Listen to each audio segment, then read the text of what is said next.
नमस्कार फ्रेंड्स, तर आजच्या व्हिडिओमध्ये आपण बघणार आहे विरजण घालून अगदी सोप्या पद्धतीने घरीच छान रवेदार तूप कसं बनवायचं। चला तर मग व्हिडिओला सुरुवात करूया। तर आधी आपल्याला दुधावरची जी साय किंवा मलई असते ते एका पातेल्यामध्ये काढून घ्यायचं आहे आणि असंच आपल्याला 9 ते 10 दिवसांची साय जमा करून घ्यायची आहे। जर का तुम्ही फुल क्रीम मिल्क वापरत असाल तर कमी दिवसांमध्ये पण खूप जास्त साय जमा होते। तर इथं मी 8 ते 10 दिवसांची साय एका पातेल्यामध्ये जमा करून घेतलेली आहे। तर एक पातेले साय जमा झालेली आहे। आता आपल्याला हे गॅसवरती ठेवून थोडं कोमट करून घ्यायचं आहे आणि मध्ये मध्ये मिक्स करून घ्यायचं आहे आणि खूप जास्त गरम करून घ्यायचं नाही। थोडंसं वितळलं आणि कोमट झालं की आपल्याला गॅस बंद करून घ्यायचा आहे आणि बोटाने चेक करून घ्यायचं आहे। आपले बोट यामध्ये थोडा वेळ राहील इतपतच आपल्याला हे कोमट करून घ्यायचं आहे। खूप जास्त गरम करायचं नाही किंवा खूप जास्त थंडही ठेवायचं नाही। तर हे कोमट झालेलं आहे। आता आपण गॅस बंद करून घेऊ आणि जर का हे थोडं जास्त गरम झालं तर याला थोडं कोमट करून घ्यायचं। यामध्ये आपण बोट ठेवू शकेल इतपतच आपल्याला हे कोमट करून घ्यायचं आहे। बोटाला चटका लागायला नको किंवा खूप जास्त थंड पण नको। जर का खूप जास्त थंड किंवा खूप जास्त गरम असेल तर हे व्यवस्थित विरजत नाही। आता हे कोमट असतानाच लगेच आपल्याला यामध्ये 2 चमचे दही घालायचं आहे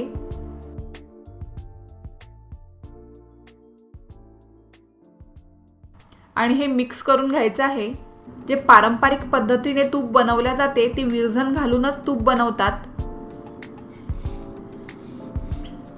आता आपल्याला यावरती झाकण ठेवायचं आहे आणि हे भांडं एखाद्या गरम जागी ठेवायचं आहे आणि जर का वातावरण थंड असेल तर हे भांडं एखाद्या पातेल्याने झाकून घ्यायचं किंवा या भांड्यावरती कपडा टाकून घ्यायचा जेणेकरून हे व्यवस्थित विरजेल।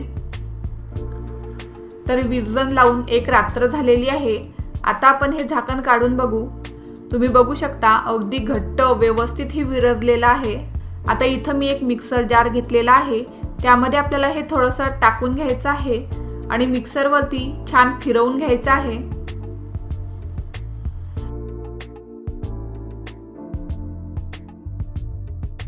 तर या प्रकारे मी हे मिक्सरवरती फिरवून घेतलेलं आहे। तुम्ही बघू शकता किती सारं लोणी वरती आलेलं आहे। आता इथं एक महत्त्वाची टीप, एखाद्या वेळेस उन्हाळ्यामध्ये आपण हे मिक्सरवरती फिरवतो तरी पण लोणी व्यवस्थित येत नाही। त्यासाठी यामध्ये मिक्सरवरती फिरवल्यानंतर थोडं थंड पाणी घालायचं, त्याने लवकर आणि व्यवस्थित लोणी येते।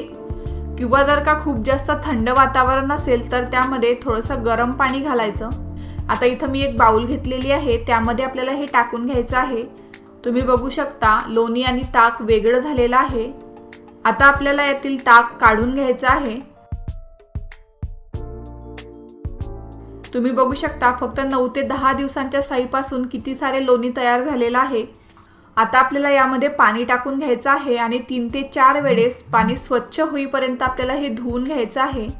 तर व्हिडिओमध्ये दिसत आहे त्या प्रकारे आपल्याला हे व्यवस्थित लोणी धुवून घ्यायचं आहे। जर का लोणी व्यवस्थित धुतल्या गेलं नाही तर तुपाचा वास येतो आणि आता आपल्याला यातील पाणी काढून घ्यायचं आहे। अशाच प्रकारे आपण आणखी 2 ते 3 वेळेस पाणी स्वच्छ होईपर्यंत धुवून घेऊ। तर लोणी 3 ते 4 वेळेस धुवून झालेलं आहे। तुम्ही बघू शकता लोण्यातील पाणी आधीपेक्षा खूप स्वच्छ झालेलं आहे। आता आपण यातील लोणी काढून घेऊ आणि हे काढत असताना यातील जे पाणी आहे ते आपल्याला पूर्ण नितरवून घ्यायचं आहे। तर अशा प्रकारे मी सर्व लोणी काढून घेतलेलं आहे। तर तुम्ही बघू शकता 9 ते 10 दिवसांपासून किती सारं लोणी तयार झालेलं आहे। तुम्हाला जर का हे लोणी तेव्हाच कढवायचं असेल तर ज्या भांड्यामध्ये तुम्हाला लोणी तापवायचं आहे त्या भांड्यामध्ये डायरेक्ट काढून घ्यायचं। पण मी हे लोणी बनवत असताना खूप रात्र झाली होती, त्यामुळे मी दुसऱ्या दिवशी बनवणार आहे आणि मी हे लोणी आता फ्रीजमध्ये ठेवणार आहे। The next day. तर आता आपण लोणी कढवून घेऊ। आता आपण लोणी कढईमध्ये टाकून घेऊ। लोणी फ्रीजमध्ये ठेवल्यामुळे थोडं घट्ट झालेलं आहे आणि आता आपल्याला हे गॅसवरती ठेवायचं आहे।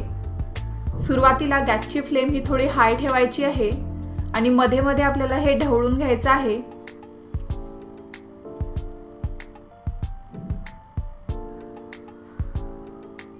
आता आपल्याला हा तुपावरील जो पांढरा फेस आहे तो जाईपर्यंत आणि तूप पाण्यासारखं नितळ होईपर्यंत आपल्याला हे कढवून घ्यायचं आहे।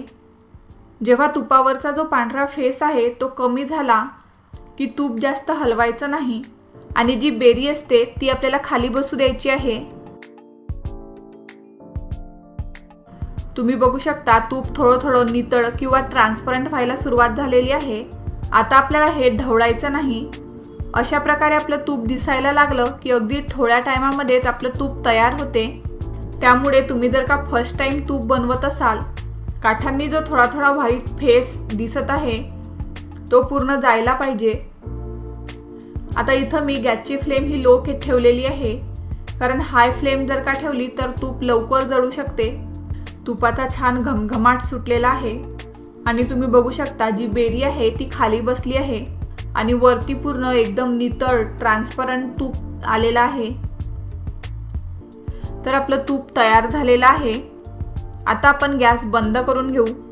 जेव्हा आपल्या तुपाचा छान वास सुटायला लागते तेव्हा समजायचं की आपलं तूप तयार झालेलं आहे. तुम्ही जर का हे स्टीलच्या भांड्यामध्ये तूप काढत असाल तर लगेच काढलं तरी चालते, पण प्लास्टिकच्या बरणीमध्ये किंवा काचाच्या बरणीमध्ये काढत असाल तर थोडं कोमट होऊ द्यायचं आणि त्यानंतर हे तूप बरणीमध्ये टाकायचं. आता इथं मी बरणीवरती गाळणी ठेवून घेतलेली आहे आणि यामध्ये तूप टाकून घेऊ. आणि तूप हे पूर्ण थंड होऊ द्यायचं नाही, थोडं कोमट असतानाच आपल्याला हे बरणीमध्ये टाकायचं आहे. पूर्ण थंड झाल्यावर तूप जर का बरणीमध्ये घातलं तर तूप रवेदार किंवा दाणेदार होत नाही. त्यामुळे थोडं कोमट असतानाच तूप आपल्याला बरणीमध्ये टाकायचं आहे. आता आपल्याला बरणीला झाकण लावून घ्यायचं आहे आणि हे तूप आपल्याला फ्रीजमध्ये ठेवायचं नाही तर नॉर्मल रूम टेम्परेचरलाच ठेवायचं आहे. तुम्ही जर का तूप फ्रीजमध्ये ठेवलं तर तूप हे थोडं चिकट होते आणि रवेदार होत नाही. त्यामुळे तूप बाहेरच ठेवायचं. तूप बाहेर जरी ठेवलं आणि ते व्यवस्थित कढवलेलं असलं तर ते खराब होत नाही. तर तुम्ही बघू शकता काही वेळानंतर आपलं तूप घट्ट झालेलं आहे आणि किती छान आणि रवेदार तूप झालेलं आहे. जर तुम्हाला ही रेसिपी आवडली असेल तर लाईक करा, शेअर करा. चॅनलला सबस्क्राईब केलं नसेल तर लवकर सबस्क्राईब करा. चला तर मग पुन्हा भेटूया नेक्स्ट व्हिडिओमध्ये. तोपर्यंत खा मस्त, राहा स्वस्त.